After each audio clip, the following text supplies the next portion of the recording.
Hello everyone, welcome to Keystone Life sciences.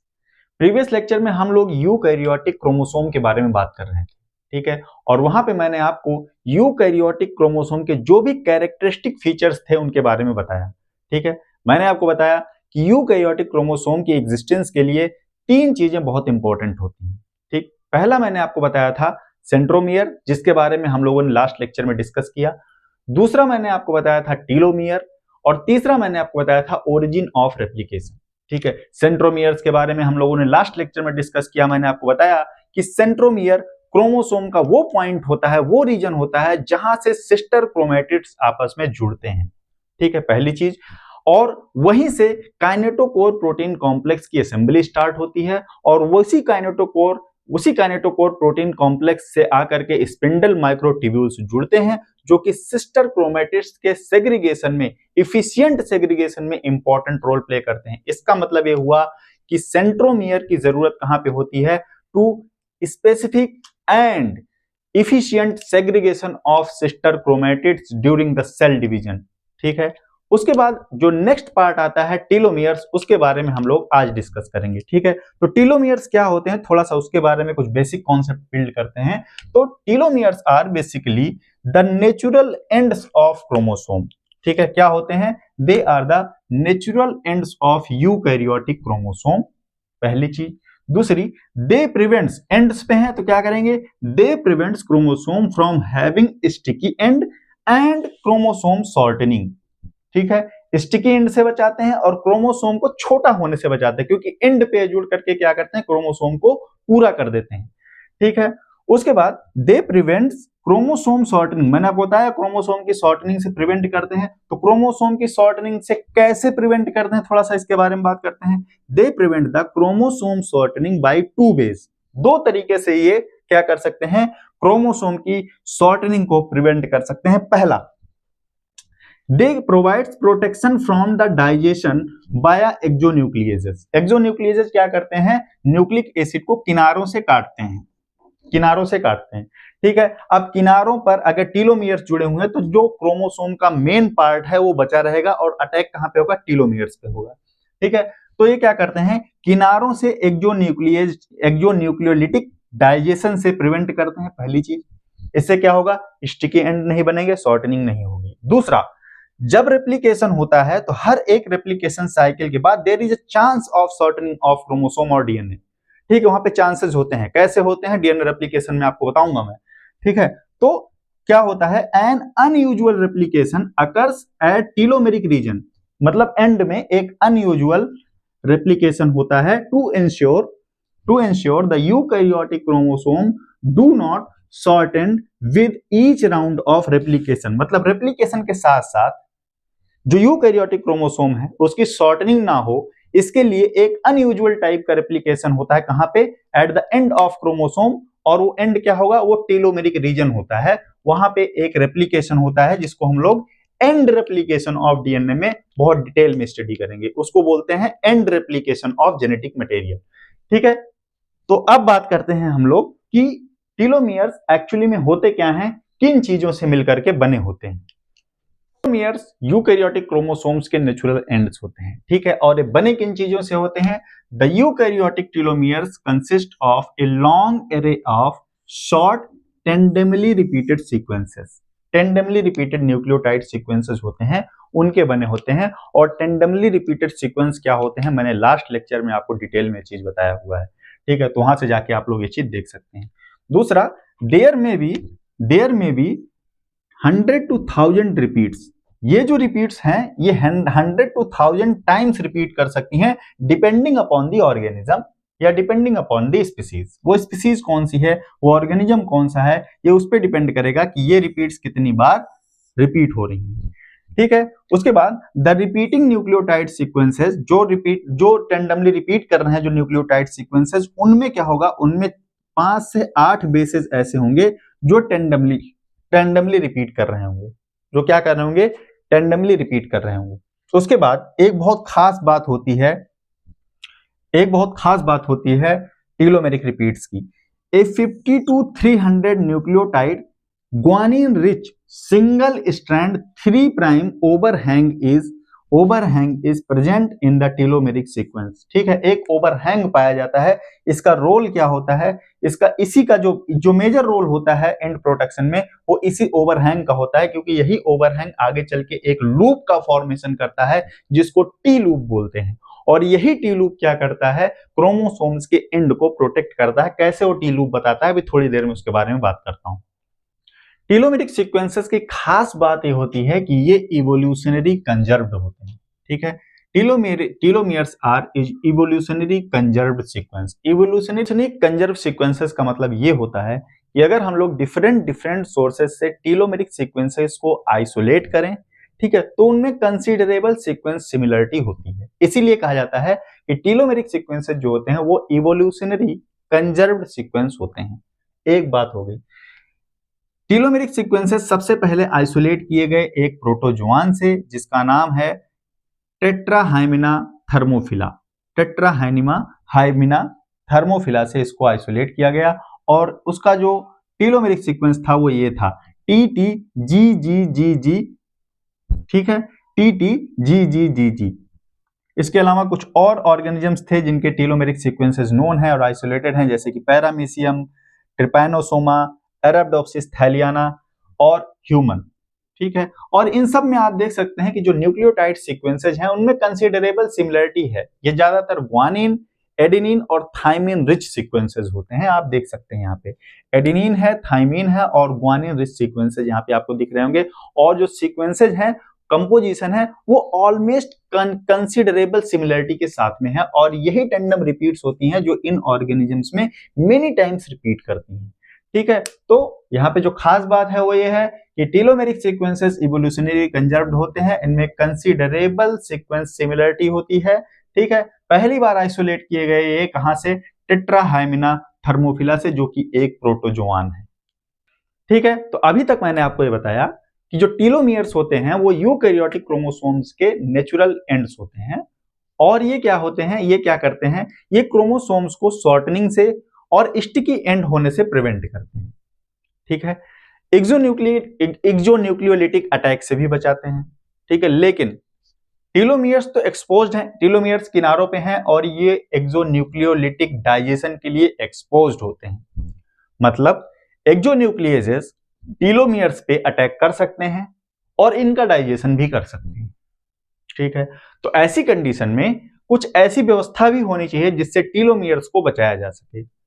ठीक है, तो टेलोमियर्स को बचाने के लिए वहां पे एक प्रोटीन कॉम्प्लेक्स है। ठीक है, टेलोमियर्स को न्यूक्लियोलिटिक डाइजेशन से प्रिवेंट करने के लिए वहां पे एक प्रोटीन कॉम्प्लेक्स है, प्रोटीन कॉम्प्लेक्स है।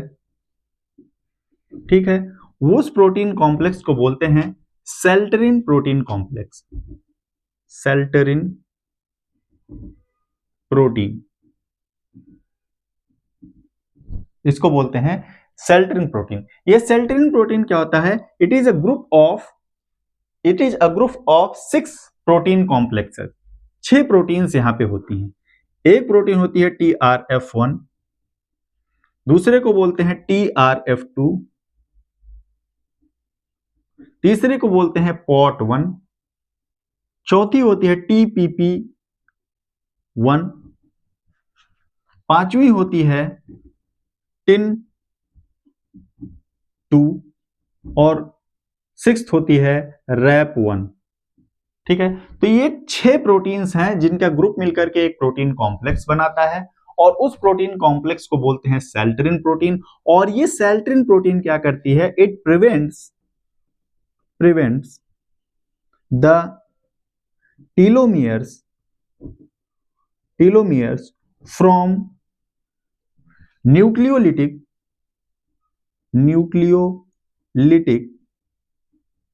digestion। ठीक है, फ्रॉम न्यूक्लियोलिटिक डाइजेशन। ठीक, दूसरी इंपॉर्टेंट बात यहां पर निकल करके आती है कि टेलोमियर्स के एंड में, at the end of telomere एक नोबल स्ट्रक्चर होता है। A noble structure is found. A noble structure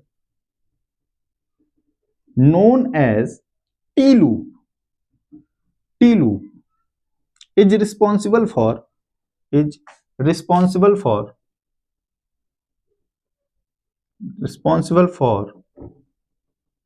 the protection of chromosome end. ठीक है, टी लूप क्या करता है, वो क्रोमोसोम एंड के प्रोटेक्शन के लिए रिस्पॉन्सिबल होता है। ठीक है, अब टी लूप बनता कैसे है, ये टी लूप बनाने में हेल्प करती है TRF2 ये रिस्पॉन्सिबल होता है टी लूप के बनने में। और टी लूप में होता क्या है, बेसिकली ये बना होता है, एक ग्वानिन रिच सीक्वेंसेस होते हैं यहाँ पे, और ये ग्वानिन टेट्राप्लेक्स होता है। ये टेट्राप्लेक्स जो टी लूप होता है, इसमें ग्वानिन टेट्राप्लेक्स पाया जाता है। इस चीज को याद रखिएगा, ये क्या होता है, ग्वानिन टेट्राप्लेक्स होता है। ठीक है, ये बनता कैसे है, थोड़ा सा इसके बारे में मैं आपको एक स्ट्रक्चर के थ्रू समझाने की कोशिश करता हूं। तो मैंने आपको बताया कि जो टीलोमियर्स होते हैं, इनके एंड पे एक नोबल स्ट्रक्चर पाया जाता है, लूप लाइक स्ट्रक्चर होता है, जिसको टी लूप बोलते हैं। और यही टी लूप जो होता है, वो क्रोमोसोम्स के एंड के प्रोटेक्शन के लिए रिस्पॉन्सिबल होता है। तो कैसे टी लूप बनता है, थोड़ा सा इसके बारे में बात करता हूं। ठीक है, तो सपोज दैट ये एक टीलोमेरिक रिपीट है। ठीक, ये टीलोमेरिक रिपीट है, जिसमें ये वाला जो है क्या है, ये रिपीटिंग सीक्वेंस है। ये क्या है, ये रिपीट सीक्वेंस है। रिपीट सीक्वेंस है, मैंने आपको बताया था कि टीलोमियर्स क्या होते हैं, they are tandemly repeated sequence. और टेंडमली रिपीटेड सीक्वेंस क्या होते हैं, उसमें जो रिपीटिंग यूनिट होती हैं, वो हेड टू टेल फैशन में अपने आप को मल्टीपल टाइम्स रिपीट करती हैं। कल मैंने आपको बताया था, देखिए ये सारी repeats head to tail format में रिपीट हो रही हैं। ठीक, एक और खास बात मैंने आपको टीलोमियर्स की बताया था कि इनके 3 प्राइम एंड पे एक ओवरहैंग पाया जाता है, एक जी रिच ओवरहैंग पाया जाता है। तो क्या है, ये 3 prime and 3 prime single strand overhang है। ठीक, ये मैंने आपको बताया था, ओवरहैंग।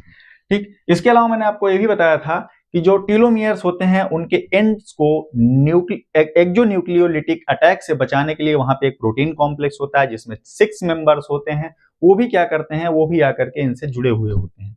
ठीक है, उनमें मैंने आपको बताया था कि कुछ प्रोटीन्स होती हैं, TRF1, TRF2, TIN2, TPP1, POT1 और RAP1, इनसे मिलकर के ये बना होता है। जिसमें से TRF1 और TRF2 ये डायरेक्टली टीलोमेरिक रिपीट से क्या करते हैं, इंटरेक्ट करते हैं, और बाकी की प्रोटीन्स क्या करती हैं, एक्सेसरी प्रोटीन्स का काम करती हैं। तो यहाँ पे ये कॉम्प्लेक्स आकर के जुड़ गया है। ठीक है, इस तरह से मैंने यहाँ पे इसी पूरे पोर्शन को मैंने यहाँ पे लाइन के फॉर्म में दिखाया है कि लूप कैसे बनता है, ये आपको समझ में आए। ठीक है, ये वाला सीक्वेंस यहाँ पे मैंने इसको दिखाया हुआ है। तो यहाँ पे ये क्या चीज है, ये 3 प्राइम ओवरहैंग सीक्वेंस है, सेम थिंग। ठीक है, ये यहाँ पे आ गया।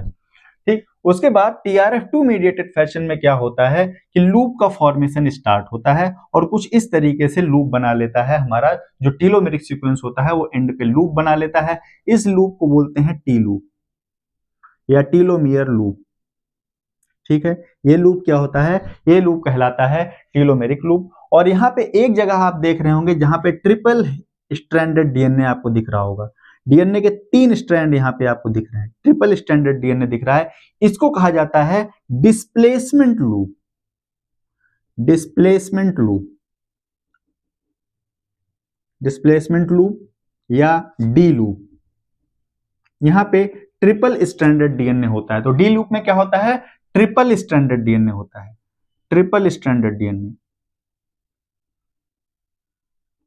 ठीक है, और इस टी लूप में जो होता है, इस टी लूप में मैंने आपको बताया था, यहां पे ग्वानिन टेट्राप्लेक्स होता है।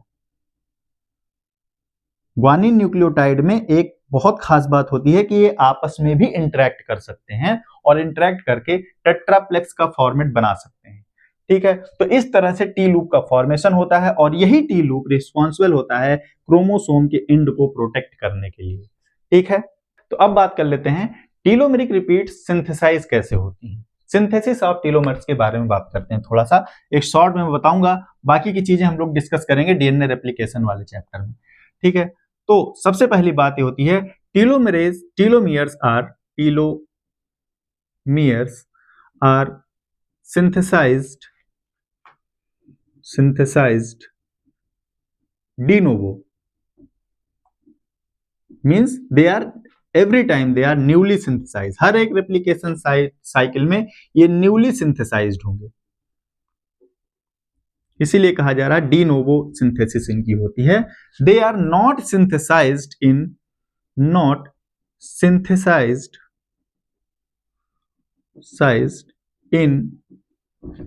सेमी कंजर्वेटिव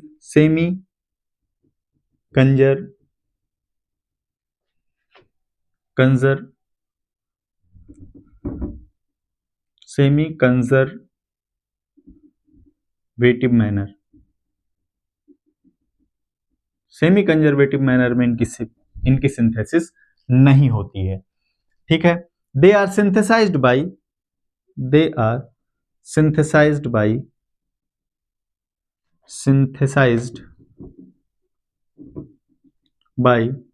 टीलोमरेज एंजाइम,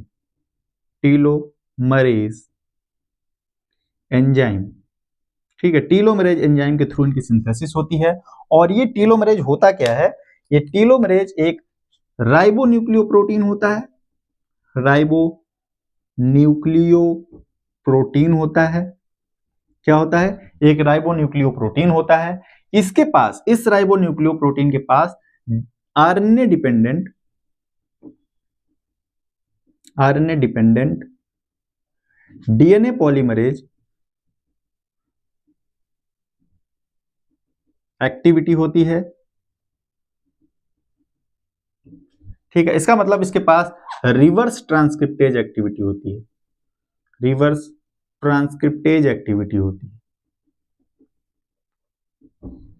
ठीक है। रिवर्स ट्रांसक्रिप्टेज एक्टिविटी होती है। राइबोन्यूक्लियोप्रोटीन होता है, आरएनए डिपेंडेंट डीएनए पॉलीमरेज होता है, और इसके पास क्या होती है, रिवर्स ट्रांसक्रिप्टेज एक्टिविटी होती है, ठीक है। टीलोमरेजेज जो है वो मोस्टली किन सेल्स में एक्टिवेटेड पाए जाते हैं, थोड़ा सा ये बहुत इंपॉर्टेंट चीज है, आपको पता होना चाहिए, क्योंकि हर सेल में टीलोमरेज जो होते हैं वो एक्टिव नहीं होते हैं। कुछ ही सेल्स ऐसी होती हैं जिनमें टीलोमरेज एक्टिव होते हैं। तो टीलोमरेज एक्टिविटी कहां कहां पे पाई जाएगी, telomerase activity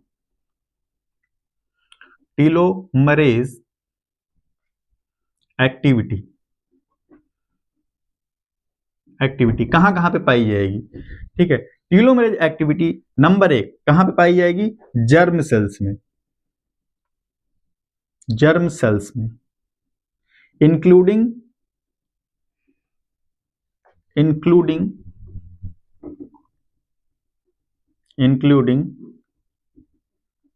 embryonic stem cells,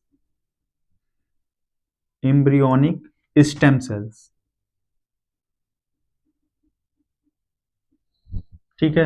number 2 cancer cells में। नंबर 3 यूनिसेलुलर यूकैरियोट्स में। ये वो सेल्स हैं जहां पे टीलोमरेज एक्टिविटी हमेशा पाई जाती है और हाइपर एक्टिवेटेड फॉर्म में पाई जाती है, ठीक है। सोमैटिक सेल्स में यहां पे इंपॉर्टेंट चीज क्या है, somatic cells can divide without telomerase. Somatic cells में telomerase activity, normal somatic cells की बात मैं कर रहा हूं यहाँ पे, कैंसरस सोमैटिक सेल की बात नहीं कर रहा हूं। नॉर्मल सोमैटिक सेल्स जो होते हैं can divide without telomerase activity, यहाँ पे टीलोमरेज एक्टिविटी की जरूरत नहीं होती है। क्यों, क्योंकि यहाँ पे शुरुआत में ही इतने टीलोमेरिक सीक्वेंसेस जोड़ दिए जाते हैं कि एक सर्टेन नंबर तक विदाउट क्रोमोसोम शॉर्टनिंग डिवाइड कर सकती हैं। वो नंबर क्या होता है, somatic cells can divide 50 times without chromosome shortening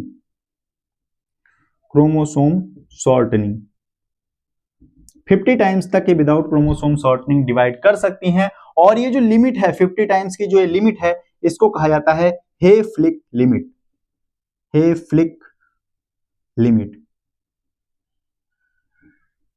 ठीक है। तो टीलोमरेज जो होता है वो सोमैटिक सेल्स में नहीं पाया जाता है। Somatic sales 50 times without chromosome shortening के डिवाइड कर सकती हैं और इस लिमिट को हेफलिक लिमिट बोलते हैं। ठीक है, 50 टाइम्स के बाद क्या होगा, 50 टाइम्स के बाद क्रोमोसोम की शॉर्टनिंग स्टार्ट हो जाती है। और जैसे जैसे क्रोमोसोम की शॉर्टनिंग स्टार्ट होती है, एजिंग प्रोसेस का नाम आपने सुना होगा, बहुत डिटेल में आगे चल के इसके बारे में भी मैं चर्चा करूंगा। जैसे जैसे क्रोमोसोम शॉर्ट होते जाते हैं, एजिंग के साथ साथ क्रोमोसोम शॉर्ट होते जाते हैं, तो यहाँ पे टीलोमेरेज एक्टिविटी या टीलोमेरिक रिपीट्स का कम होना एजिंग का एक पॉसिबल रीजन हो सकता है। ठीक है, उसके अलावा एक इंपॉर्टेंट बात यहाँ पे ये भी है कि 90% ह्यूमन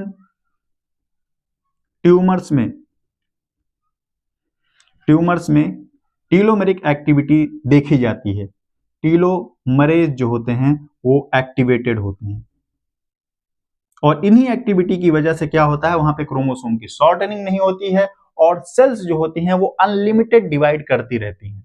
ठीक है, तो टीलोमरेज एक ऐसा टारगेट हो सकता है जिसको कैंसर के ट्रीटमेंट में यूज किया जा सकता है। By inhibiting the telomerase activity we can control the unregulated division of cells. ये एक पॉसिबल मैकेनिज्म हो सकता है। ठीक है, तो ये तो बात रही टीलोमेरिक सीक्वेंसेस के बारे में या टीलोमर्स के बारे में। ठीक है, मैंने आपको बताया था कि क्रोमोसोम को अपनी एग्जिस्टेंस के लिए 3 चीजों की जरूरत पड़ती है, जिनमें से हम लोग 2 चीजें डिस्कस कर चुके हैं। पहला हम लोगों ने डिस्कस किया था सेंट्रोमियर, जो हम लोगों ने कल जिसके बारे में बात की, और आज हम लोगों ने बात किया टीलोमियर्स के बारे में।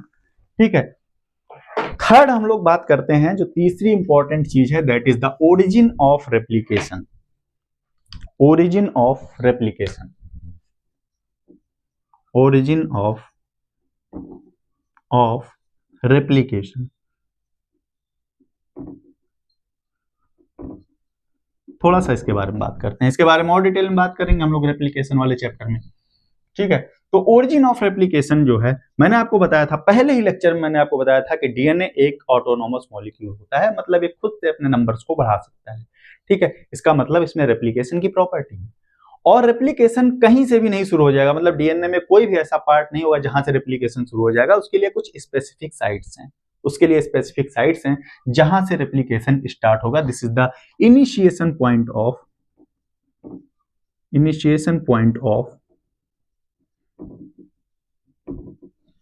DNA replication. ठीक है, अब ये डिपेंड करेगा कि जो क्रोमोसोम है उनमें कितने रेप्लिकॉन्स हैं। अगर वहां पे मल्टीपल रेप्लिकॉन्स हैं तो वहां पे मल्टीपल ओरिजिन ऑफ रेप्लिकेशन होंगी, और अगर सिंगल रेप्लिकॉन है तो सिंगल ओरिजिन ऑफ रेप्लिकेशन होगी। ओरिजिन ऑफ रेप्लिकेशन पे कुछ स्पेसिफिक सीक्वेंसेस पाए जाते हैं जहां से डीएनए स्ट्रैंड्स का सेपरेशन स्टार्ट होता है और रेप्लिकेशन मशीनरी जो होती है उस पॉइंट को रिकॉग्नाइज करती है और रेप्लिकेशन को स्टार्ट करती है, जिसके थ्रू डीएनए अपनी कॉपी बनाता है। ठीक है, अब यहाँ पे एक टर्म है रेप्लिकॉन। रेप्लिकॉन का मतलब होता है रेप्लिकेशन यूनिट। अब रेप्लिकेशन यूनिट क्या है, ये हम लोग रेप्लिकेशन वाले चैप्टर में डिटेल में डिस्कस करेंगे। ठीक है, तो कल के लेक्चर में और आज के लेक्चर में हम लोगों ने यूकैरियोटिक क्रोमोसोम्स के जो भी कैरेक्टरिस्टिक फीचर्स होते हैं, उसके जो इंपॉर्टेंट पार्ट होते हैं, उनकी एग्जिस्टेंस के लिए किन किन चीजों की रिक्वायरमेंट होती है, इन सारी चीजों के बारे में डिस्कस किया। ठीक है, अब आने वाला जो लेक्चर होगा हमारा, यानी कि जो नेक्स्ट लेक्चर होगा, उसमें हम लोग बहुत इंपॉर्टेंट चीज स्टार्ट करने वाले हैं, that is the replication of DNA. ठीक है, हम लोग डीएनए के रेप्लिकेशन के बारे में स्टार्ट करेंगे और बहुत बेसिक कॉन्सेप्ट से स्टार्ट करते हुए एक एक चीज मैं आपको बताऊंगा। पहले मैं आपको प्रोकैरियोटिक रेप्लिकेशन बताऊंगा, फिर मैं आपको यूकैरियोटिक रेप्लिकेशन बताऊंगा, फिर रेगुलेशन कहां कहां पे हो सकता है, इन सारी चीजों के बारे में हम लोग आने वाले लेक्चर्स में बात करेंगे। तो आने वाला जो एक वीक है वो बहुत इंपॉर्टेंट होने वाला है, उसमें हम लोग बहुत ही इंपॉर्टेंट चीजों के बारे में बात करेंगे। ठीक है, तो इस लेक्चर को हम लोग यहीं पे फिनिश करते हैं, मिलते हैं नेक्स्ट लेक्चर में। Thank you for watching.